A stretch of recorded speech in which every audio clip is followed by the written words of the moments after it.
I'll start with Stephanie May.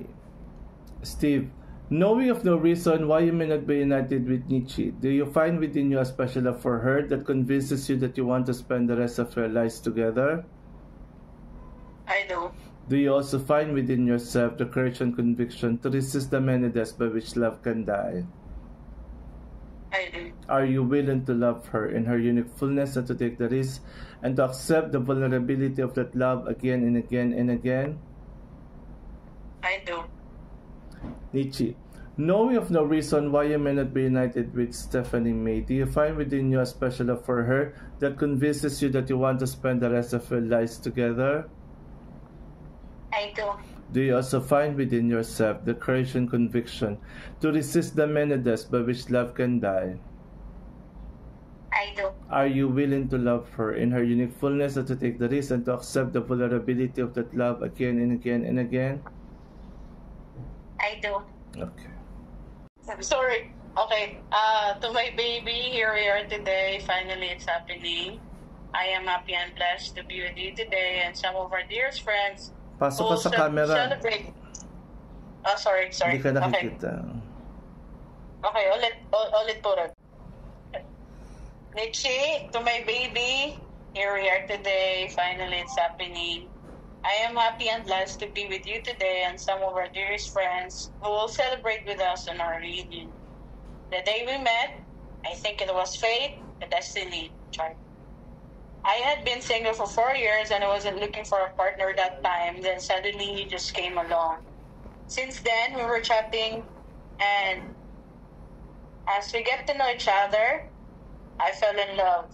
I knew you were the one, my life partner, my forever. I can see my future with you. As years passed by, we kept our love stronger, but there were no perfect relationship. We had hardships, we had struggles, we had difficult times, and moments that made me think twice if I made the right decision. And that was to pursue our relationship. And thank God I did. I took a leap of faith and recalled why did I even wanted to start this relationship with you. That's because I love you and I always will forever and ever.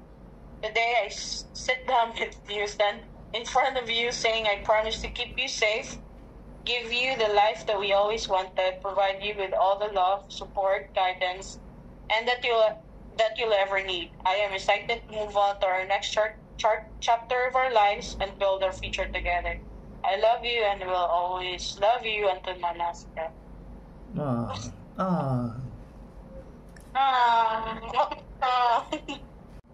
Hi, baby. First of all, I want to thank God for bringing you home safe and sound.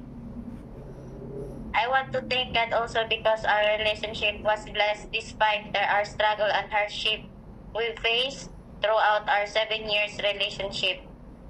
We had fights, a lot of fights, but we always chose and stay with each other at the end of the day until the biggest and toughest time we ever had in our relationship. That was when you decided to go to Canada.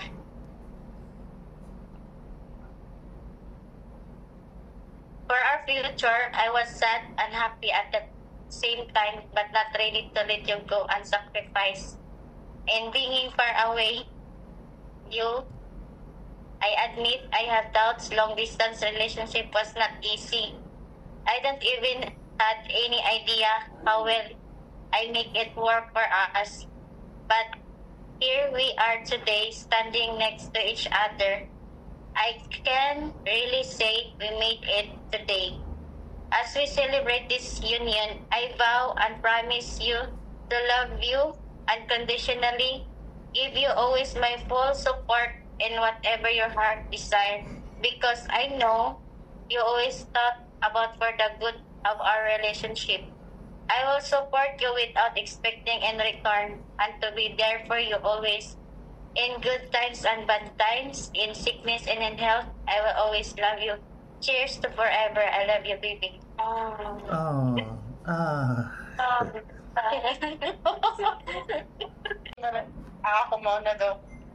This rings marks the beginning of a life journey together, a journey filled with wonder, surprise, laughter, tears, celebration, sorrow, and joy.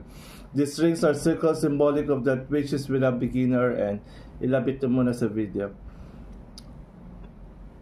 These rings are circles symbolic of that which is without beginning or end. May these rings be to each of you as a sign and the seal of the promises you have made to each other today. And whenever you see this sign of your partner's love, know that love is precious and fragile yet strong. And whenever you see these rings, remember all that you have pledged it today. You will now place these rings on Nietzsche's left hand and holding the ring there, please say after me. Huwag mo muna ipapasok, lagay mo lang sa dulo ng palasinsingan ni Nietzsche. Left, left, left. With this ring. Wear this ring. With this ring. With this ring. I offer you my love. Offer you my love. My strength. My strength. My support. My support. My loyalty. My loyalty. My faith. My faith. That in all changing. That in all changing Circumstances in life. circumstances in life, We shall always live. we shall always live Together in love. together in love. Amen. Pasok mo Amen. na, dahan-dahan, wag mong bibiglain. Now, Nietzsche, you will do the same. Repeat after me. Receive and wear this ring Receive and wear this ring as a sign of the covenant as a sign of the covenant we have made here today we have made it today in the sight of God in the sight of God, and in the presence of our friends. in the presence of our friends. Amen. Amen. Okay, biglain mo nang ipasok. The unity candle is always to turn your individuality. The two outer candles that lit to there represent your two solitudes. You are and you will always be two different, distinct persons. Kunin niyo yung maliit na kanila. With this unique blend of the individualities, you have created a new light, symbolized by the inner candle. Sindihan niyo sabay yung malaking kandila. With this unique blend of the individualities, you have created a new light, symbolized by the inner candle.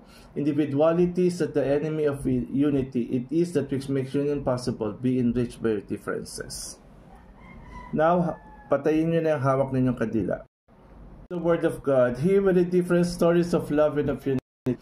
The Bible is our God, not to be used to condemn us, but to use to love others as we love ourselves. May this Holy Bible bring you closer in prayer and devotion. Take and keep it in your hearts. Marriage have traditionally symbolized the prosperity that will be shared by the new couple and the partners promise to provide for the welfare of any family.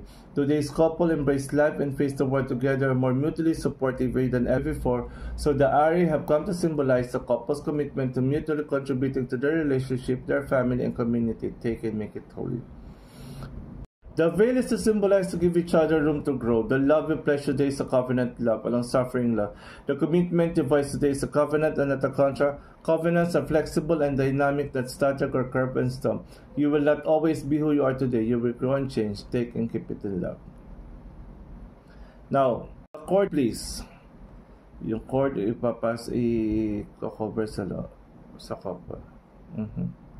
The cord is to symbolize to remain fresh, anointed the relationship is very rooted in love. It has its foundation in the rich environment of friendship, spending time together, exchanging ideas, discovering, exploring together a word shared interest. The health of relationship will always be measured by state of your love. Take and keep it in love. We'll have the signing of the certificate of Holy Union.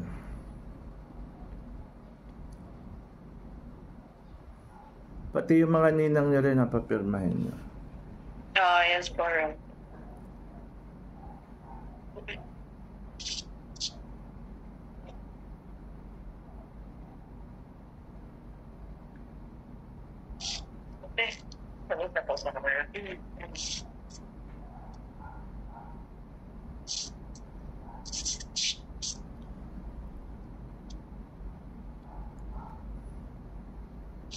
Okay. I would like to close the ceremony with this blessing. Stephen and Nietzsche, you bow your heads. Now you will feel no rain, for each of you will be shelter to the other. Now you will feel no cold, for each of you will be warm to the other. Now there is no more loneliness, for each of you will be companion to the other. Now you are two bodies, but there is only one life before you. Go now to your dwelling place, to enter to the days of your togetherness. And may your days be good and long upon the earth. In the name of the Father, and of the Son, and of the Holy Spirit. Amen and amen. Pronouncement. By the power vested in me by the LGBTS Christian Church in the Philippines, I now pronounce you partners in life. You may now kiss each other. Kailangan mo ba? Oo ah. Sige. Mga- Gano'n katagal?